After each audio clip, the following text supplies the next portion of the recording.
Hello, YouTube, and welcome to the TV Enthusiast discussion of Game of Thrones. Today we are going to be talking about Season 7, Episode 5 of Game of Thrones, Eastwatch. In particular, we're going to be talking about Jon Snow and a couple scenes that are related to him and his heritage. So, I am your host this evening. My name is Tyson, and joining me today, as always, is TVE writer William Robrick. Hello. So, we got a pretty big reveal just from Sam and Gilly talking. Gilly found something, and Sam didn't pay attention. It was just a curiosity. Really talking. It was more like Gilly was talking to Sam, and Sam was in his own head, just ranting about the Maesters. Yeah. So it wasn't really like a conversation. It was pretty one-sided. Gilly was just kind of going over these curiosities. Like, did you know that there are this many steps? And what's an annulment?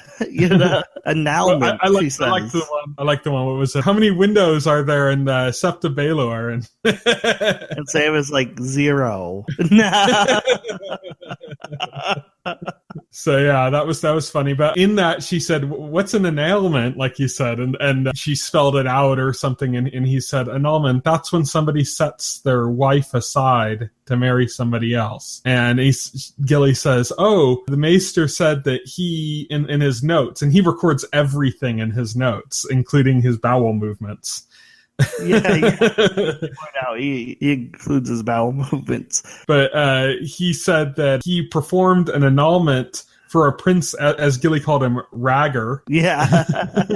A Prince Ragger, and then a secret marriage in Dorne. So this is important for a few reasons. First off, Ragger is clearly Rhaegar, Jon's father. And the secret wedding is clearly him marrying Lyanna. Which is, Lyanna and Jon were found by Ned. We saw the clip like last year. They were found in Dorne, which is where they said the wedding was. Yeah, which is where they said the wedding was. So this is kind of like just a lot where of the honeymoon was. Yeah.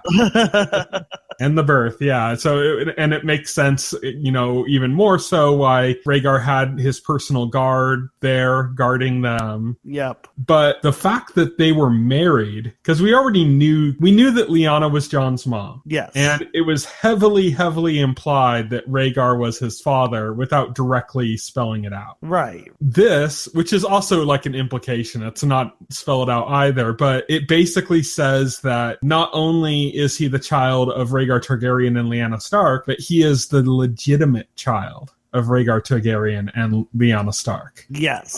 Since Rhaegar Targaryen was the first prince, he was the first in line for the throne after his father. That means that's the way the line of succession works. It doesn't go to like the brother. If one of the brothers has a son, it goes to that son instead of the brother. Instead of the brother, okay. Which means that Jon is the direct line to the throne. He has the biggest claim to the throne of any character on the show. Of any character in Westeros. Yes. More claim than Daenerys has to the throne. So, right. But nobody knows it. Nobody knows it. Maybe Bran. That's like the only one who could know it. And then there's the question of, even if Jon did know, would he even want it? Yeah, he doesn't give a shit about being a king or a leader. He's king in the North, not because he wants to be king in the North, but because he thinks he has to be. Yeah, because they put their trust in him, and somebody has to be there to unite them. So he's just because there's this threat coming, the White Walkers. Yeah, somebody has to unite the North against them. So right now he's king of the North out of obligation, he feels. Not because he wants actually care about being it, yeah. Yeah, he doesn't want it.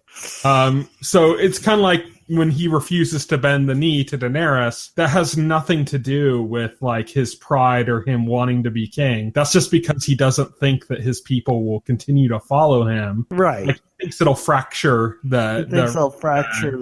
and he's doing what he feels is best for the cause, for defeating the White Walkers. Yeah. That's the only thing he's concerned about. Yeah, literally, it's the only thing he has. He has no other concerns. Like none of it matters to him. Not even his own life. Like he specifically talked to Melisandre and said, "If I die again, do not bring me back." Right, exactly.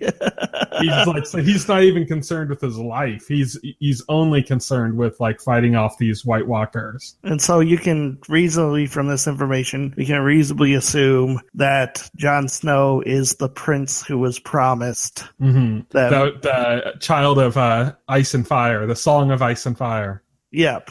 So this also means that, as Targaryens, Jon and Daenerys could marry because, Targaryens do that all the time. Yeah, Targaryens kind of had an obsession with keeping their bloodline pure. Incest was A-okay. Yeah. They had no qualms about incest and the ramifications of that.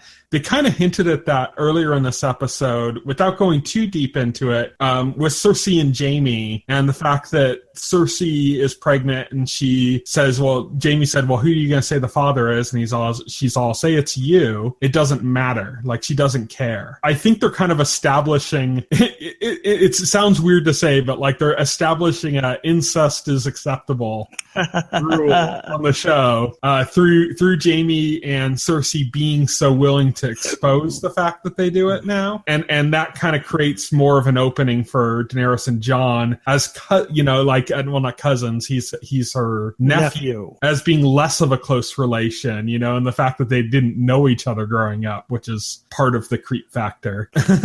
You see some kind of move there to where in this episode Jon and Daenerys have sort of an intimate moment, whereas Daenerys approaches Jon with Drogon. Yes. Like up close and personal, not in a threatening manner. Well, it starts out looking like it might be threatening. It looks like it might be. Well, the dragon is big, scary, and imposing. It can't help not to look threatening when you fly up, but she is kind of like when you go to somebody's house and they have a dog and she's like, oh, say hi to my dog. She's kind of like, say hi to my dragon, And Jon, of course, Jon is terrified, of course. But he takes his glove off. Yeah. And reaches out to Drogon and kind of like pets him on the nose. And Drogon seems like oddly affectionate to him. So much so that even Daenerys is kind of a little taken aback. Right. She's kind of surprised. And Jon's surprised too. He's just kind of surprised. He's like, oh, wow. And then Daenerys is like, it's like, that's amazing. He doesn't like anybody. What's interesting also is that Drogon was like sniffing kind of heavily when Jon put his hand on him, which implies that he's smelling something on him. He's smelling his Targaryen blood. Yeah, and relating to that, so that was just like a really kind of cool scene because it's like, oh, okay, yeah, this is coming together. This is a lot of stuff we already knew, but it's kind of like confirming the things. He's legitimate. He's got a bond with this dragon like very quickly, right? And it's kind of setting that all up. So what do you think about this? Do you think this is something that Daenerys is going to be able to stomach if she finds out that Jon is not only related to her, but a more legitimate heir than she is? I think she's going to probably run the gamut of emotions. She's going to go through shock, denial, probably anger, jealousy, She's going to be a little Sansa, it's going to be like a roller coaster of all kinds of emotions before she arrives at acceptance. So I expect some explosion, some fireworks when that information comes out. Yeah. There's also there could be moments of genuine joy from her at the prospect because this means that she's not alone, that she's not the only Targaryen, which, I mean, of course she had a Targaryen that she wasn't so sad to see leave with her brother. Viserys, who was a total asshole. But Jon's not a total asshole, Yeah. So there's a difference there, I think like you're right that there's bound to be some kind of jealousy because he has a more legitimate claim to the throne, and that's something that can cause her trouble with that. But I think that where that's going to become clear to her is that Jon doesn't give a shit about the throne. He doesn't want it, Right, exactly. He doesn't give a shit. He doesn't want to rule Westeros or be its king or be anybody's king, really. Yeah, and he doesn't want to be in the South either, which is where the Iron Throne is. Yeah, exactly. He's a northerner. He grew up in Winterfell, He's not gonna, no. Yeah, so that's pretty pretty much it. That's our discussion of this episode, or this particular part of the episode. For our full discussion of the episode, tune into our podcast on Thursday, the weekly set, or it'll be available on Friday, recorded on Thursday. On the podcast, we'll be discussing the full episode, everything else that happened, including a lot of interesting stuff with Cersei and stuff she's plotting, a lot of interesting stuff with Sam's family.